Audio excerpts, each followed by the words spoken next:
Have you trained in hand-to-hand combatives? Of a flavor, yep. Whatever flavor, until you feel safe fighting some drunk for real. Hey everybody, welcome to Whiskey, Lead, and Steel, Feeling Short While You Wait, the official podcast of Aggressive Defensive Solutions.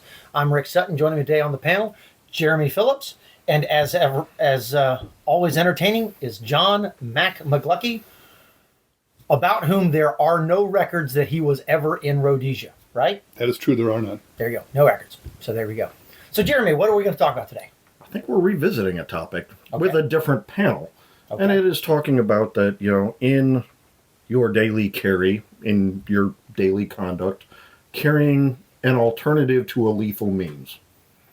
So going into your less than lethal options so that you're not just shooting every miscreant you come across. So we're talking about, make sure we understand this, we're talking about less lethal weaponry for John Q. citizen. True. Not military or law enforcement. Yes, Mac.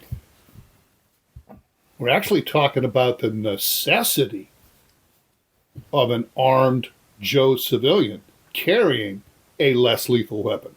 Okay. It's not just a choice, in my view. Okay. You can't shoot every drunk that harasses you. Absolutely.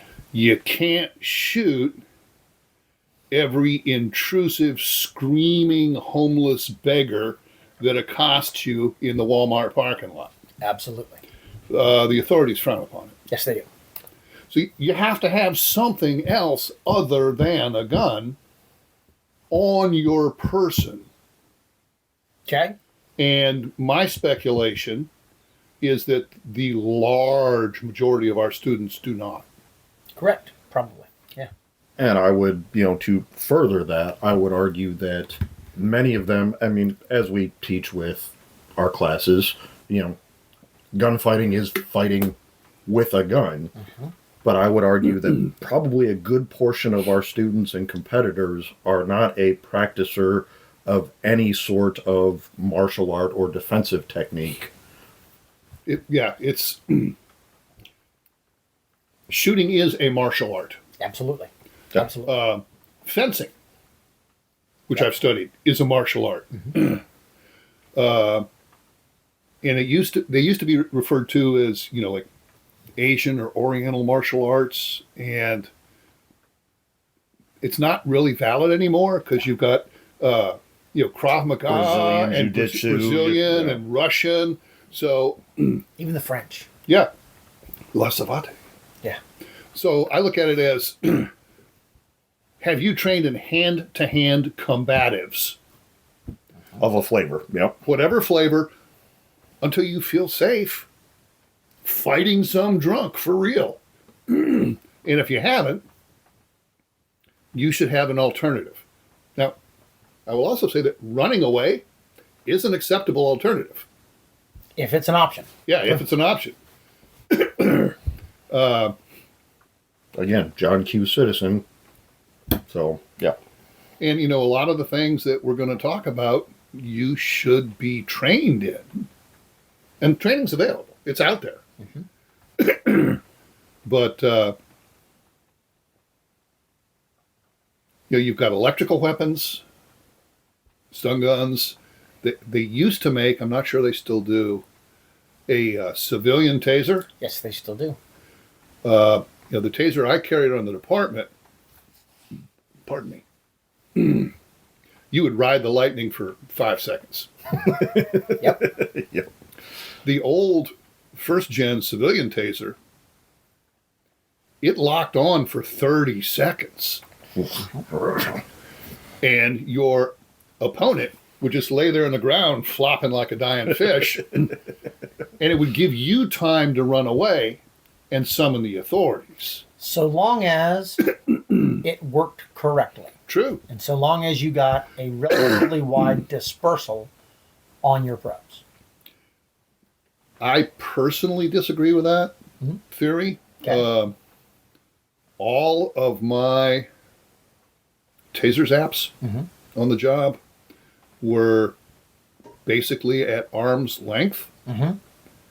And I never saw any problem at all. even if they got this close, put them down. Interesting. You know, Okay, cool. I've had two of them lock up and go unconscious, which is what you want. Sure, absolutely. Varieties of pepper spray, so many of them, and some work better than others. Yep. And there is a small portion of the population that is immune to them. Yes. Well, yes. So there is a small portion of the population that's immune to everyone. Yes. Way in the olden days, the first generation taser. Big rabbit ears. Yes.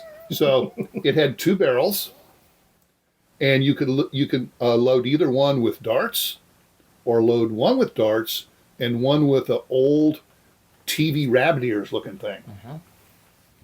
And I have vivid memories of a SEAL team dude who broke bad in the bullpen, and the sergeant went to light him up, and he grabbed the rabbit ears in each hand. I like electricity. Alrighty then. We will have to resort to other means. Yes. Like a mag light. Like a big Kelvin. Well, which brings us into impact weapons. Yes. So Coin purse. this is a coin purse. It looks an awful lot like a slapjack.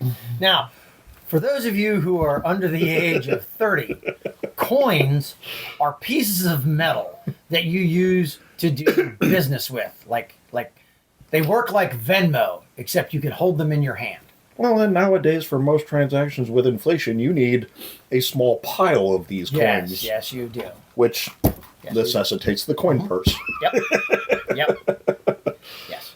Mark Mosley once explained to me, of all people, he said, what we got to do is we got to issue everybody blackjacks. He goes, I can train you how to use a blackjack in 30 seconds. He goes, you hold it like this, and you touch people in the face or head as rapidly as you can. That's all you really need to know about a blackjack. Yeah. And he's not entirely wrong. No. I think my instructor was a little more comprehensive. Oh, yeah. You know my instructor.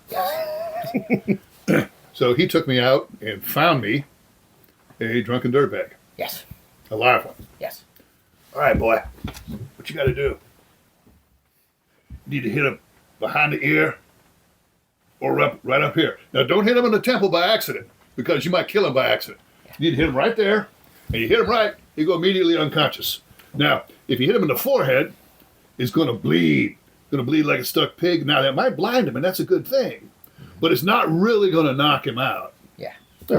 Which, your instructor being who he was, would then afford you the opportunity to hit him again. That is correct. So there are times when you want him to immediately go unconscious, and then there are times that you want not, because blackjack this dirtbag and split him everything and all. Yes. No, but to the point, and the relevance here is you had instruction. I did have instruction. And you had some other kind of You weapon. had something Now, else. I'm going to obliquely depart from Poor rabbits. from agreement. And here's why. So, first and foremost, from a perspective,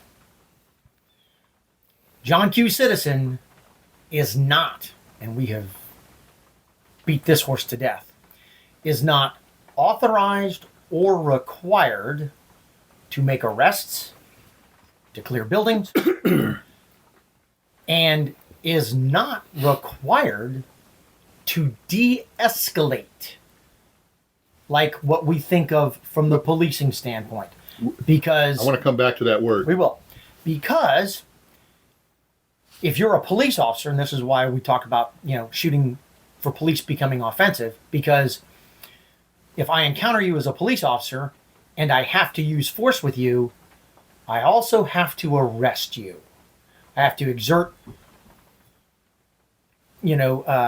constitutionally authorized activity against you, deny you, temporarily at least, of your freedom so that you may receive due process.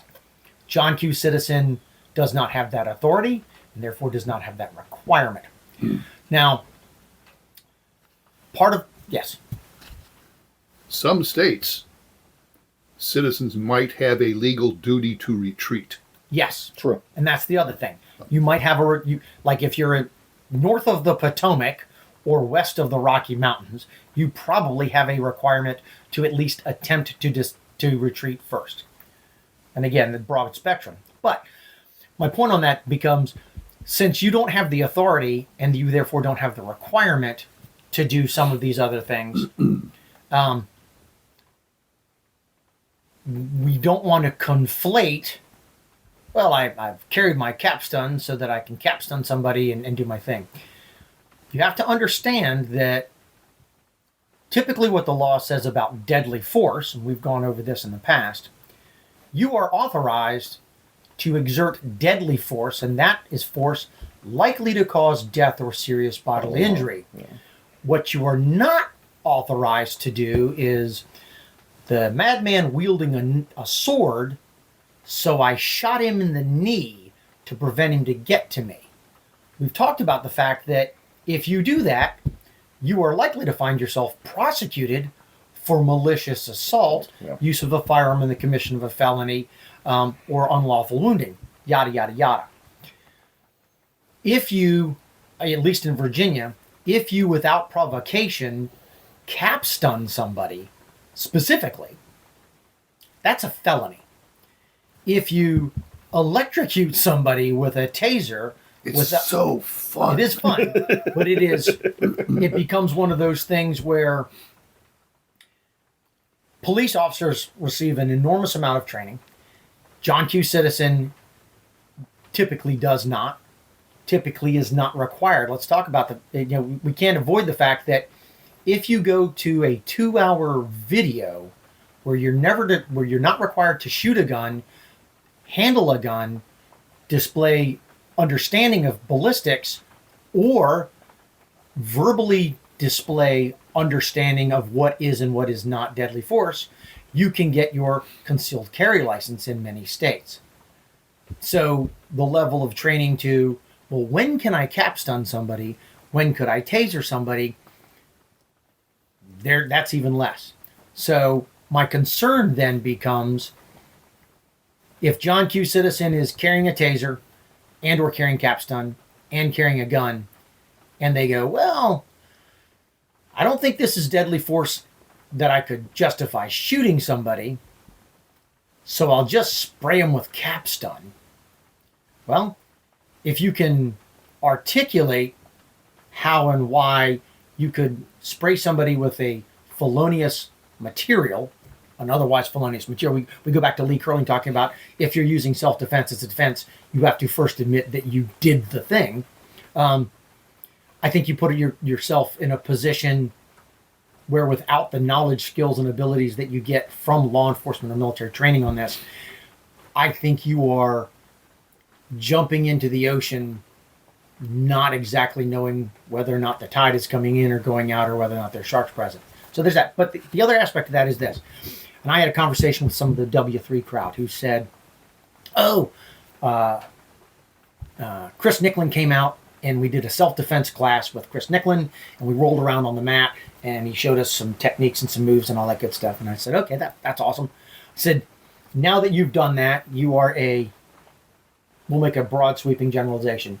You are a 40-something housewife who is not a gym rat and who has not been going to the gym practicing Krav Maga and all of these things. Do you suppose, based on the class that Chris Nicklin gave you 4 months ago, that you could physically best me in a fist fight? And they're like, no. And I said, that, in my opinion, becomes the big takeaway. Because when we start talking about disparity of force, one of the things that we have to take into account when we start looking at whether or not something is a deadly force encounter is, okay, so if you've taken the Chris Nicklin starter class and you realize, oh shit, I am not in great shape, and I really don't know how to fight, then at that stage of the game, the physically assaultive 40 pounds heavier, 6 inches taller than you, drunk asshole attacking you, maybe you shouldn't spray him with capstun. Maybe what you should do is shoot him. Because now we come down to the articulation of, well, even intoxicated, I know that I can't fight because I took this class. And so now we're back to the disparity of force. One of the things that we have chatted about since you and I have retired, Matt, is we no longer have a duty to act. Now, we are technically broken in that your case, 40 years, my years, 31 years of service have Pavlovianly forced us to react incorrectly as John Q. citizen, but act correctly as a police officer, even though we're not police officers anymore. And it's instinctive and ingrained. Yes, and can't be changed out.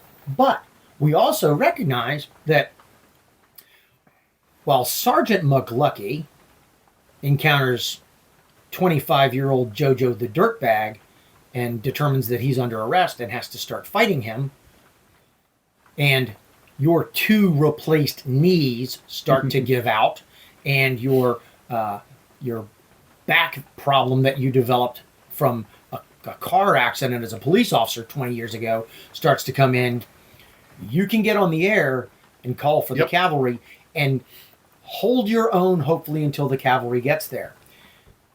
We can't do that as John Q. citizen. We're not required to. And now we reach the point where in Harris Teeter parking lot, the 25-year-old Jojo the dirtbag attacks you. Since you don't have to arrest him and you can't call for backup, you're aware that you have jacked up knees. And maybe you don't have the cardio endurance that you used to have because nobody's forcing you to ride a bicycle 40 hours a week. So now we look at a disparity of force that may well be a deadly force situation. Because again, it's not death, it's serious bodily injury. And if Jojo, the 25-year-old dirtbag, knocks you to the ground and breaks your elbow at 60 plus years, that's a serious injury. So I don't disagree that people should have options. My concern is most people don't put the effort that they truly need to into the lethal aspect of it and are likely to put even less work into the less lethal because it's not lethal. It's not a big deal.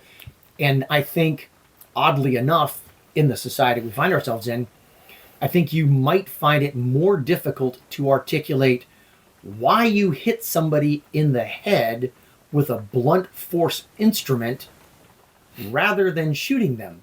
Because as we know, if you attacked me with that, I would shoot you. Yep. So I think it's, again, I don't think it's a bad idea. I think, though, that if you're going to carry a less lethal option, then the first thing you should do is ramp up your lethal training, skill, and abilities, and then really put a lot of effort into whatever else it is that you're doing, if for no other reason than for you to be able to articulate, okay, so you go, all right, I'm a 55-year-old practitioner of Brazilian Jiu-Jitsu, and the 26-year-old meth monkey attacked me, and he's bigger than me, and I'm aware from my time on the mat that if he gets me in a Kimura, there's nothing I can do about it. So when he gets close to the Kimura, I'm no longer trying to spray him with my capstun and spray myself. I have never, as a police officer, employed capstun that I did not get capstun on me, even if it was just after I had to handle the dirtbag after I sprayed him. And it's unpleasant. And as I've told people, spraying somebody with capstun, I don't find nearly as satisfying as punching them. That's a digression. But so, all of it comes into play when we talk about is this a lethal force encounter right here, right now. All of the information that we have access to at that moment, including our own personal physical limitations, comes into play. So that's my kind of devil's advocate departure on that.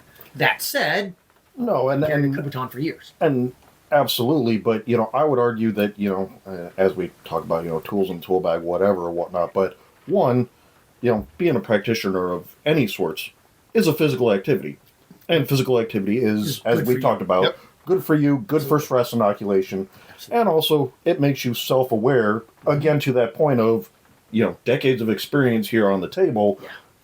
But again, that 40-year-old woman at the W3 crowd can sit there and be like, yeah, I know I can't wrestle with that guy because I go to the gym once a week, whatever. Yeah. And so I knew I had to shoot him to avoid death, serious bodily harm. Yep. So, 2 points. Yes. There is a lack of understanding, even to the point of internal affairs supervisors, as to the difference between assault and battery. Yes.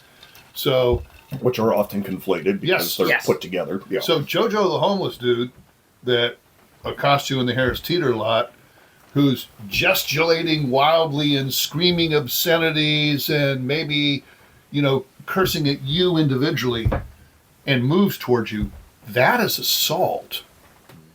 Now, when he punches you in the nose, that's battery. Yeah. But you don't have to wait until, in my state, Here in the lovely and sovereign Commonwealth of Virginia, where America was invented. you don't have to wait to be hit to use force. And I've had that argument with internal affairs more than once. It's like, no, I don't have to wait to be hit. Nope. And it comes down to articulation. Yes. Pre-assaultive indicators. Well, it also comes back to knowledge of your laws. Yes. Now, I will we also talked about that with stance and everything else. Yep. So, yeah. I take exception to de-escalation. Yes. I listened to an interview with the man who invented that term. And he was very, very firm that this is meant to apply to emotionally disturbed people. And the thought that you can apply this to a tactical scenario is delusional and just abysmal for a department. Yeah. So, Yes. any departments, pick up on that. It's a great idea, and we of course saw this live. Yeah. And then anybody who ever watched Fort Apache the Bronx saw Paul Newman do this, where you encounter either a whack job, which is not a politically correct term, but given the name of the fucking podcast, I don't really worry about that. So you deal with a whack job, or you deal with somebody who is, as a result of the environment, is emotionally spun up. They may not be a whack job, but they've got a heavy dose of adrenaline. They're no longer in control. Yes, and they're they're level-headed. Yes, and they're not level-headed, and they're acting to ass, and they're whatever. The goal, then, of course, for anybody is, as Lee Curling says, don't be in the fight. The best way to win the fight is don't be there when the fight happens. Is to try to talk the fight out, Well, if possible. yeah. Now, again, when we were police officers, the goal was to try to talk the fight into not existing so that we either didn't have to fight this guy and possibly get hurt, and or we might not have to arrest this person if we can get them to chill out. But John Q. Citizen isn't arresting anybody, and if they find themselves in a position where they go, I cannot effectively get away from this person, I don't think it's incumbent upon John Q. Citizen to try to have the conversation and try to do all of the things that we were taught to do to try to get the fight out. If you can go, dude, I don't want to fight with you. I got no truck with you. You need to go on about your business. And they go, no, fuck you. I'm going to whip your ass, yada, yada, yada. John Q. Citizen, you're not required to try to go, well, kumbaya, yada, yada. Verbal judo. Yeah. You don't have to use verbal judo. No, this is a fight. And now we're looking at the fight of whether or not this is a disparity of force. No, but, then also not applicable to John Q. Citizen, but more applicable to my background, is the most often type of people that I've had to fight have been my own. Yes. I'm a fucking sailor. I've had to fight sailors. Yes. So getting into that, hey, do I really want to mess this guy up? No. And then have him on the light limited duty shit and then have all sorts of other issues. So yeah, that whole disparity of force, and at the end of the day, what are you trying to do? I just want to get that fucking drunk asshole in his friggin' rack so he sleeps Exactly. us off, and we talk about it tomorrow. Yeah. I've had my ass whipped more than once. Mm-hmm. Yep. And I learned very, very early in my career that nobody is so bad they can take everybody they run into on the street. That's exactly right. Period. Exactly And right.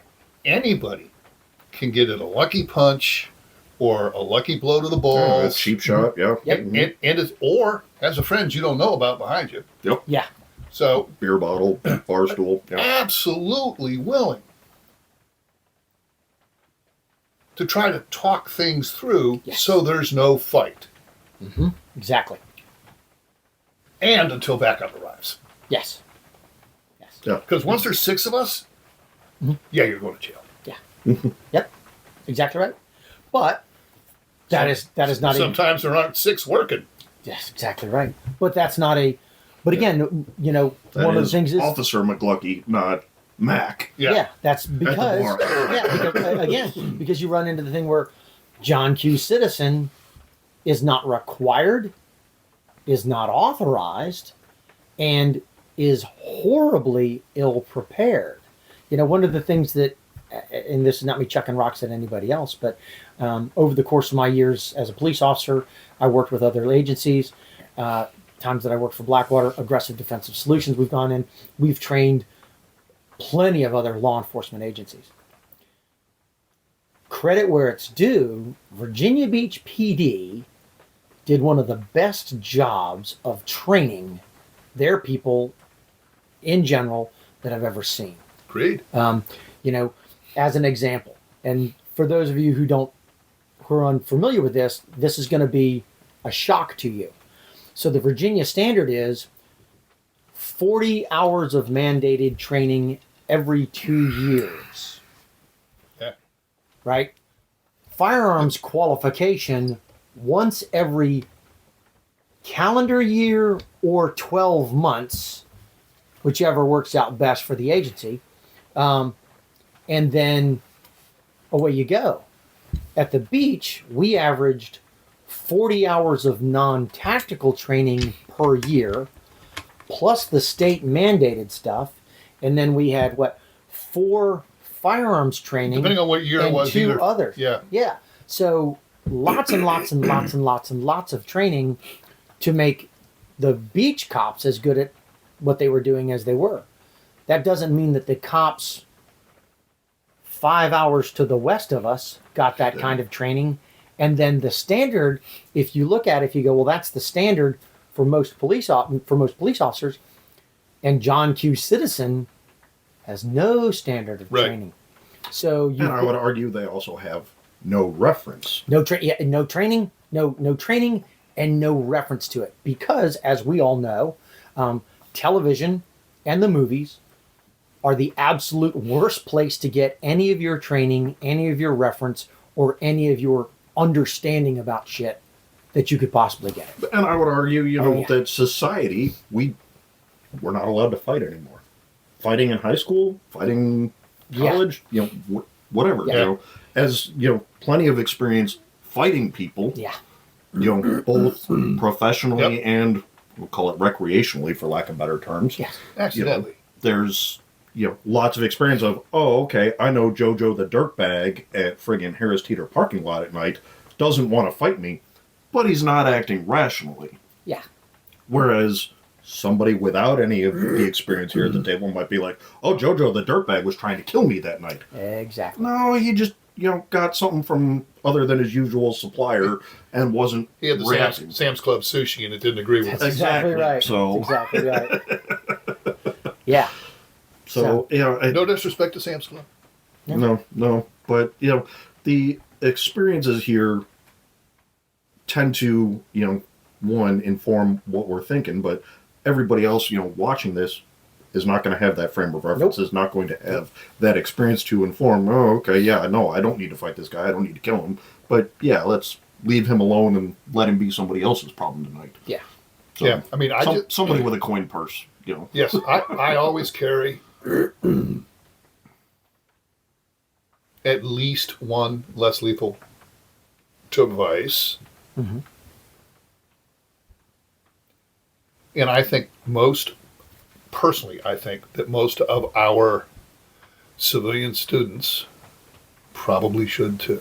And I don't think it's a bad idea. Now they need some level of training. Yes. They need more than that, instruction from people who've been there and done that. Yes. Yes. But if you just go out there with a gun and you've been to 3 training classes, you're not that good. But what if your instructor told you were great and you were shooting around cars? What is your instructor's background though? Well, what if Be careful. what if he saw some videos? What if he almost joined the military? What if he talked to some guys who are cops one time? But getting into that cop background, okay, regardless of poorly informed instruction, but if we were really honest with the type of instruction we would give, all of your drills generally end with shooting something. Well, if we were training a lot more in use of force, we might offer a class where you shot 5 times because you don't need to shoot everything. Exactly. Well, and to that end, my suggestion would be, I don't think it would sell well, but Now, and again, then we run into because here's my thing. So, and we're not in this business currently, but if you were going to take a less lethal device training, right, and the organization was either teaching you the how and the why of cap stunning somebody, the how and the why of tasing somebody, the how and the why of a coup baton, the how and the why of a tactical change burst, whatever you want to call that. If you go to take that training from somebody, in my opinion, you have to apply the same set of understandings and standards to them that you do with your lethal training, which means what are they teaching you about how to avoid the fight in the first place? So if we're teaching, if AgDefSol teaches everything about left of bang, point of bang, and right of bang, then you need to find a company that teaches left of spray, swat, or stick, point of spray, swat, or tase, and right of spray, swat, or tase. Yes. but I like to hurt people. Well, most human beings do. Oh, okay. That's I would why say- bullfighting is still a thing. I would say most people don't, but But Most of the here, we'll make a concession. Most of the people that Mac is friends or associated with. our circle, yes, likes spray, swatting, sticking, and shooting things and people. when we're talking about training Yeah. with less lethal, they don't teach it to be effective anymore. They teach it to be politically correct. Yes. And So therein lies the problem. very few examples, but stun gun, not taser, But stun gun. stun gun. Nope. Now, I found out in the accidental throes of a fight that if you zap somebody right here at the base of the head, they instantly go unconscious. Yeah. And if you zap them in the eyeballs, it goes directly to the brain and they go unconscious. Yes. I taught the first ever lesson plan for pepper spray on the department. And based on the information I got, including from the FBI, your intended target was his open mouth. You squirt it in like it's fucking breath spray. Swells up the mucus gland. Yep, Bad and for he will fighting. melt like a snowman in July. Now the asp baton, which is a common carry thing. Yeah. You know, when it originally came out, it didn't have enough heft to break bone like a good baton does. However, you were still taught to aim for shins and forearms And joints. wrists. You know, the bony parts that are real close. that hurt like a son of a gun. Well, now it's like, oh, you hit him in a fatty, meaty part. It's a pain compliance. No, it's sucky pain compliance. Because it doesn't hurt that much. Yeah. Yeah. And they bend. Yes, they do. They bend, and we were talking about, from my experience in a maritime Rust, yeah. environment, some of them friggin' rust, so that it becomes a very close-in impact weapon, and a poor one at that. And to that end, of course, you're also taught you're not allowed to hit anybody above the shoulder. You're not allowed to hit anybody in the groin, right? Because if you do so, that's lethal. That's what they Can be. said. No. Yeah. And in my opinion, that's when it all started to go downhill. Yes. Well, if you hit him in the groin, that's a lethal blow. Oh my God! Does the SEAL team know that? Yeah. What has anybody told the ninjas?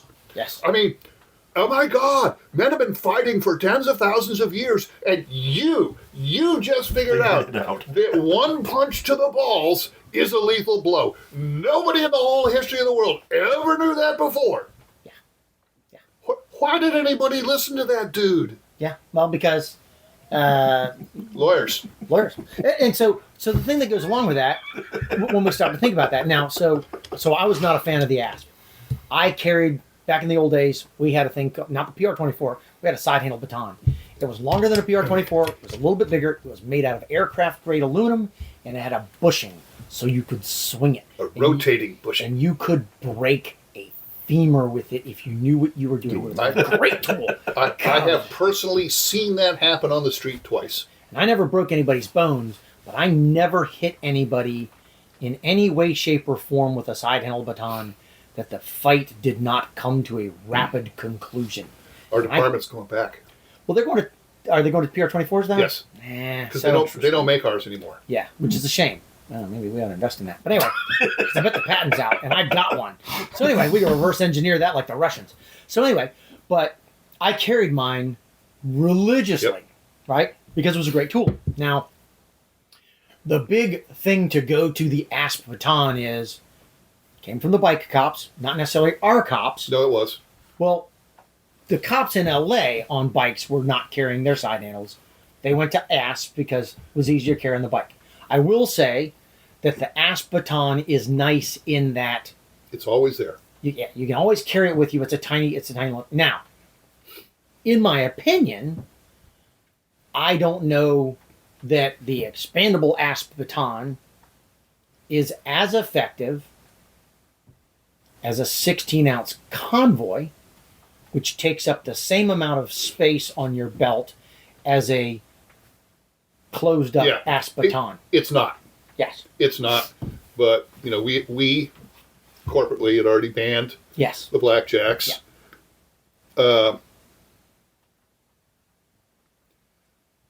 We did not know about LA on our bike squad.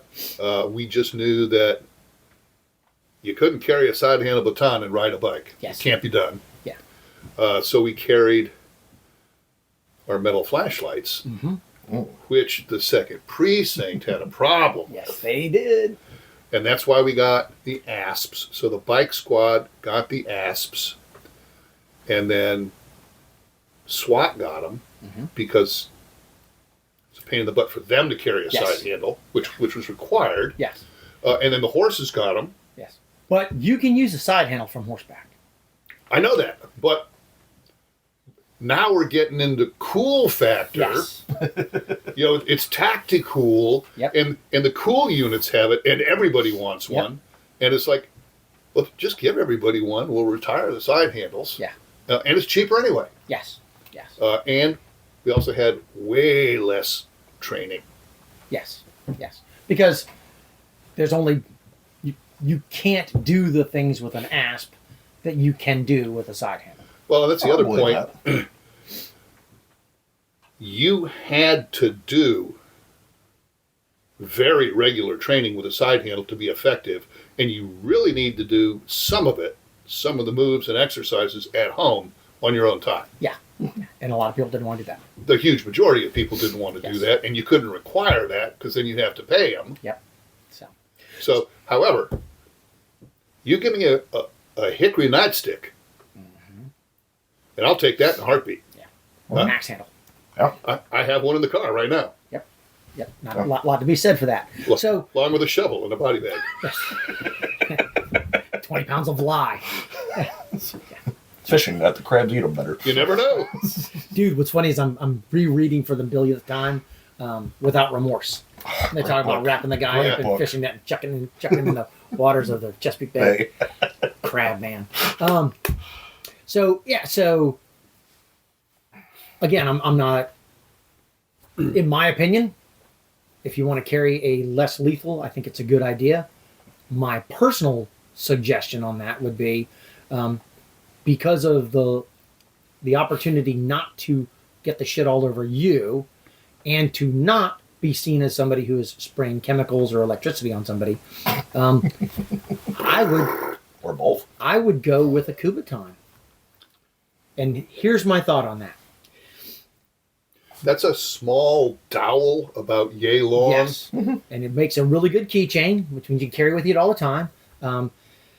You don't need, as a practitioner of carrying the thing, if you're not a law enforcement officer, you probably don't need to learn all the cool pain compliance techniques they're great. they're great for taking somebody into custody. But what you could do is, it's a fairly simple thing to train with, to be able to go, the person my size or bigger than me was attacking me, but I didn't feel that they'd reached the point where I was justified in shooting them, but I jabbed them repeatedly with my Kubotan in the various parts where you should jab somebody, and that did not deter them. So either you jabbed them and they're like, fuck this, and they left, or you jabbed them and they pressed the attack. Now you find yourself able to articulate, well, I jabbed them with this thing that was painful, and it made them, and they attacked me still, and that's why I felt that they were going to do me serious bodily harm. And in the barroom fights, anything is better at getting compliance other than your fists. Yes, because you just fuck your hands all up, like Les Heller. Yep. So my stepdad arrested his old dirtbag, everything and all, and punched him in the face, which is a horrible idea, because if you split somebody's lips, you catch their teeth, and God knows what kind of filthy shit they got. All infected. His hands swole up the next day. Oh, it was horrible. He had to go on antibiotics and shit. And his hands all for like a jacked up. year. Yeah. And again, if you don't know how to punch somebody, again, getting back to society, don't punch them. Yeah. Yes, you're fucking yourself up as bad, if not worse, than whoever you are trying to subdue. Yeah. Very, very, very minor aspect is that some less lethal weapons are more visually intimidating than others. So if you pull your pepper spray, you're probably not going to scare Joey Dirtbag. Now, if you pull out a stun gun and make it go, he might back off. Yeah. Now, if you reach for your shoulder holster and pull out the 11-inch Bowie knife that you carry, I bet he's going to leave. That's not a knife. That said, for clarification, an edged weapon is not a less lethal option. Can be hamstrings. Good luck justifying that. If you hamstring somebody, you have caused them serious bodily injury. Remember, that whole deadly force thing goes both directions. So it's all about the articulation. And I'm a big fan of going, this is what happened. May as well cut him like a herring head. And if you don't believe me, hold a seance and ask them. Once again, getting back to things that are not recommended. Yes. Brings me back to one of the boarding practices we were doing with the ship in the box. Mm-hmm. Oh, did you still use boarding pikes? No, I'm a little bit more modern than that, but that was Steve. Okay. Cutlass. But we were coming around a corner, and to prove to us that you don't need to shoot everybody, there was disgruntled sailor acting instructor without weapon or whatnot, but happened to be extremely close to that corner we were stacking up on. And when he came around, first guy in the stack, didn't know what to do, was surprised, and took the M9 and muzzle punched him in the face. To which point the instructor goes, "Stop. I'm going to slap you on the wrist and say, we didn't teach you that. However, in absence of anything else, probably effective." Instinct. Yes. Well, I mean, you look at CQB techniques for M4s with a single point sling with the bungee. Well, they used to teach that. Yes. I don't know if they still do. Muzzle strikes. Yeah. Muzzle strikes, muzzle checks. Absolutely. Whereas in my day, we butt stroked them. Yes. And having Back to your musket. well, Actually, it was a 12-gauge shotgun, but yes. so I had heard the stories that what a piece of shit the M16 was, and that you couldn't butt stroke somebody with an M16 without breaking it. And I can tell you for a fact that's not true. Because I hit a guy in Bangladesh right across the bridge of his nose with a textbook horizontal butt stroke. If my drill instructor had been there, he'd have fucking jatted on himself. I stepped through, drove through, even in the old Marine Corps, hit this dude and laid him the fuck out. And that rifle continued, I continued to carry that rifle for about another 4 years till I made staff sergeant. And then they made me take a pistol. And then when I made gunny, I made them give me back a rifle and a pistol. I went in and I was like, nobody's using stock number 109. I'll sign that out to me. And they went, well, gunnies don't carry rifles. They carry pistols. I said, well, I have a pistol. I want that rifle. Well, gunnies don't carry rifles. I said, are you familiar with the difference between a gunnery sergeant and a fucking corporal? Let me go ahead and sign that rifle out to you, gunny. Smart man. Said the same thing about officers, which Yes. is why first deployment I had a Having been a sniper, Yeah. if you don't have a rifle and all you have is a pistol, you're way up on my target list. you are important. Yes. Yeah, but I carried a M16 made by GM Hydromatic on my first deployment and a 12-gauge shotgun on my second one. Nice. Because again, as an officer, Was it a good shotgun or yes. was it a Mossberg? you Ooh. hate the Mossbergs, but I've got like an it. affection. I have Mossbergs that I hunt deer with. My disdain for the Mossberg 500, 900 series comes from the fact that when I was at Blackwater, we were running the Navy courses through, and that was the gun they carried. So we had a ton of them, and we beat the dog shit out of them. And so, a shotgun training week in the package that we were teaching, we had the Navy kids down there for 3 weeks, doing VBSS and all that crazy shit. And there was a shotgun portion, and so we would start the shotgun week, with 12 shotguns, and by the middle of the week, 6 of them had to be back in the shop, getting new pins, getting new this, getting new that. Now, I will say that's because on average, each of those shotguns averaged, we'll say, easily 4,000 rounds a month. Yeah. Right? Which is excessive. Yeah. Now, that said, we also had Remington 870s that ran through similar packages. They just stood up better. Me personally, But I kill a lot of deer with a Mossberg. I like an shotgun. Ithaca 37. Yes. Unfortunately, they don't make them anymore, I know that. but they are great guns. Yeah, Ithaca's a great gun. Or the Winchester variety. Yeah. You know, especially I the ones wanted that to- have the heat shield and the bayonet lug. Yep. You know. Yep. I also think that we, America,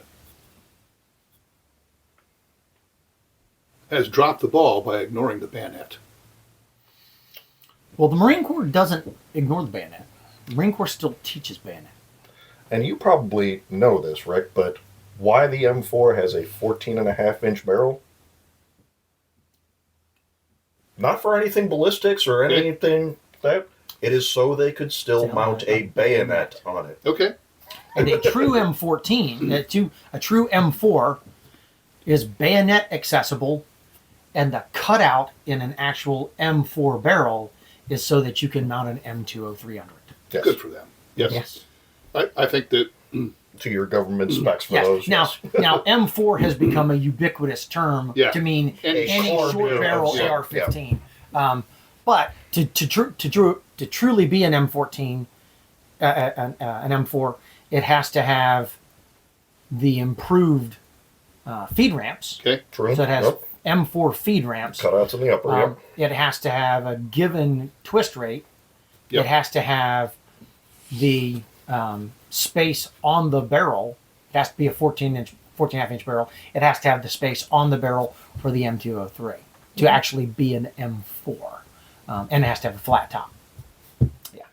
I think all crowd control should be done with bayonets Oh, I'm a or big fan. pikes. I'm a big fan of it.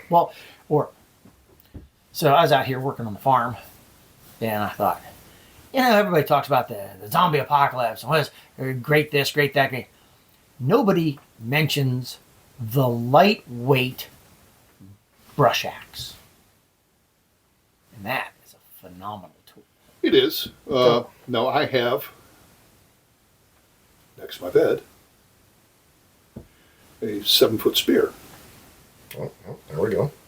You'll notice that when Max said that, Neither was surprised. neither of us had a shop face on it. With a foot-long blade, Of course. which, in my state, is perfectly legal to carry anywhere in public. Yep. And cutlasses were standard issue for Navy boarding parties up to the late 1950s, early 1960s. Yes, I'm aware of that. The age of machine guns, we were still issuing those. Well, And for good reason. yeah. Because close in, pre-high capacity magazine, reliable semi-automatic firearms, that kind of made sense. Yeah. So as an example, when we were first police officers, the industry standard was a 6-shot revolver. So when I first got involved in law enforcement, I carried a Colt Python and 2 speed loaders, and then I carried 2 speed strips on the back of my belt as well, right? But like Suffolk at the time, Suffolk said you could only carry, when on duty, 6 rounds in your gun and 2 speed loaders. You may use speed strips. You couldn't use, not speed, Dump pouches. dump pouches. You couldn't use, Suffolk wouldn't let you use Neither would the speed beach. loaders. You had to use speed strips was the best you could do. And you could only carry a total of 18 on your person. Yeah. Dude, when I was a detective, I carried 18. When we finally went to Glocks, I carried 18 in my gun. Yeah. And when I was a patrol officer, I carried 18 in my gun, 2 17-round mags on my person for my handgun, a spare 30-round mag for my carbine, and then in my, this is pre-active shooter go bags that were issued to everybody. I had my own shit because the people I hung out with, you and Les and those guys, I had a go bag that had several high-capacity magazines in it as well. So, I think, and I mentioned it to you when you were getting things ready. I think it's possible to compare Joe Citizen to a cop in the 70s. Yeah. From the point of view of what they have or don't have. Yes. Absolutely. Yeah. So, do we want to pause and start another segment, or do we want to just keep talking about that? Let's take a break. Okay. And then we'll come back. Lee can edit this aspect of it out. Yes.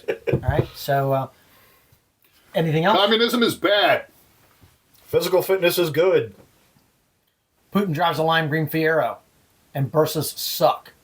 All right. So, hope you found this entertaining and enjoyable. We will catch you on the next one. And happy holidays. Not because I'm adverse to saying Merry Christmas, but because I have Jewish friends. So, happy Hanukkah to them. Whatever you worship, have a happy one. 10mm Tang Folios. Good. Yes, especially if you got to fight a lot lizard. All right. Y'all be safe out there. It's shooting is a martial art. Absolutely. Yeah. Absolutely. Fencing, which I've studied, is a martial art. Mm-hmm.